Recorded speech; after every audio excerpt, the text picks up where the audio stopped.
કુખ્યાત કીર્તિ પટેલની રાજસ્થાનના ઉદયપુરથી ધરપકડ કરવામાં આવી છે। ત્યારે કીર્તિને રાજસ્થાનથી જૂનાગઢ લઈને પોલીસ આવી ગઈ છે। જૂનાગઢમાં કીર્તિ પટેલ સામે 3 ગુના દાખલ થયા છે। જૂનાગઢ પોલીસ રિમાન્ડ માટે કીર્તિને કોર્ટમાં રજૂ કરશે। જૂનાગઢ ગ્રામ્યના ડીવાયએસપી રવિરાજસિંહ પરમારે નિવેદન આપ્યું છે। કીર્તિ પટેલને કોર્ટમાં રજૂ કરી 5 દિવસના રિમાન્ડ માંગ્યા છે। સાથી આરોપીઓને ઝડપી પાડવા પણ કીર્તિની પૂછપરછ હાથ ધરવામાં આવશે।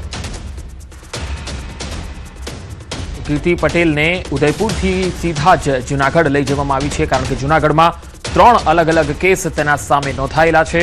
કીર્તિ પટેલની રાજસ્થાનના ઉદયપુરથી ધરપકડ કરાઈ છે અને 3 ગુના સબબ તેને જૂનાગઢ લઈને આવવામાં આવ્યા છે અને તેને કોર્ટમાં હવે રજૂ કરાશે। રિમાન્ડ માટે કીર્તિને કોર્ટમાં રજૂ કરાશે।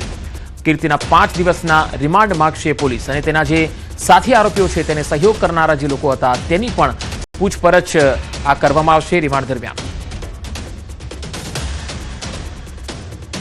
કીર્તિ પટેલ છે તેની રાજસ્થાન ઉદયપુર ખાતેથી ધરપકડ કરવામાં આવેલી છે અને હાલ તેની રિમાન્ડની પ્રક્રિયા ચાલુ છે અને પોલીસ દ્વારા તેના દિન 5ના રિમાન્ડ માંગવામાં આવેલ છે અને રિમાન્ડમાં જે ગુનો દાખલ થયો ત્યારથી કીર્તિ પટેલ કઈ કઈ જગ્યાએ ગયેલ છે, આ ઉપરાંત અન્ય કોઈ વ્યક્તિ તેની સાથે સામેલ હતા કે કેમ, આ ઉપરાંત જે સહ આરોપીઓ પકડવાના બાકી છે, અન્ય જે આરોપીઓ જે 4 છે તેને પકડવાના બાકી છે, આ આરોપીઓ કઈ જગ્યાએ છુપાયેલા છે।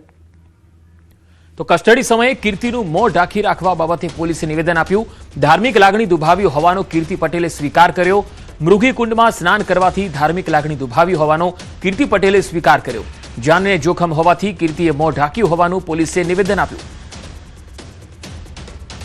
તો સાથી આરોપીઓને ઝડપી પાડવા પણ હવે પોલીસે કવાયત તેજ કરી છે। જો કે કીર્તિએ સ્વીકાર્યું છે કે મૃગી કુંડમાં તેણે જે સ્નાન કર્યું તેનાથી ધાર્મિક લાગણી દુભાઈ છે, એ વાત તેણે સ્વીકારી છે અને કસ્ટડી સમયે કીર્તિનું મોં ઢાંક્યું તે બાબતે પોલીસે પણ કહ્યું છે કે ધાર્મિક લાગણી દુભાવી છે, જે કીર્તિએ કબૂલ્યું છે અને તેને જીવનું જોખમ હોવાના કારણે તેનો જે મોઢું છે એ પણ ઢાંકવામાં આવ્યું છે। હાલ કીર્તિ પટેલે પોતે સહમતિ આપેલ હોય કે આ જે ગુનો બનેલ છે તે ધાર્મિક લાગણી દુભાયેલો હોય અને અન્ય કોઈ વ્યક્તિ કે તેના ઉપર કોઈ એની જે જાનને જોખમ હોય, અન્ય કોઈ બનાવ ના બને તે હેતુસર તેનું જે મુખ છે તે ઢાંકેલ રાખવામાં આવેલું। તો જૂનાગઢમાં કીર્તિ પટેલ સામે 3 ગુના દાખલ થયા છે। ત્યારે અલગ અલગ ગુનામાં હવે કીર્તિને કોર્ટમાં રજૂ કરવામાં આવશે, રિમાન્ડ માંગવામાં આવશે અને તેના જે સહ આરોપીઓ છે તેની સાથે તેના સાથીદારો છે તેમની પણ ધરપકડ કરવામાં આવશે। તેને લઈને પણ કીર્તિ પટેલની પૂછપરછ કરવામાં આવશે।